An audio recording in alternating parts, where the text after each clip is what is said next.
Što planirate raditi za produljeni vikend? Pa ništa posebno, isto koji svaki vikend sa obitelji i ostati u Zagrebu. Planiramo otići na more. Planiram iskoristiti ta 4 dana u komadu, otići malo na more. Mislim se družiti sa rodbinom, sa prijateljima, izlaziti van. Petak sam slobodna i ponedjeljak, tako da idem na more. Za produljeni vikend planiram baš raditi, jer su utakmice, hrvatska reprezentacija, to tako da smo baš radno raspoloženi.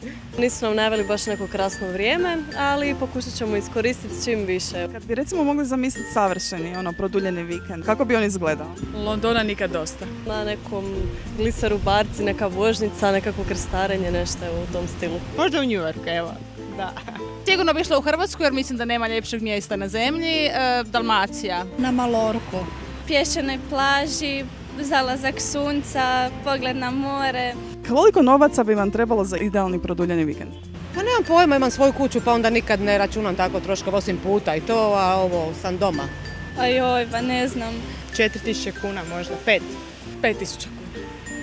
5000 kuna. 3000 kuna, ajde. Ok, pošteno. Hvala vam, uživajte.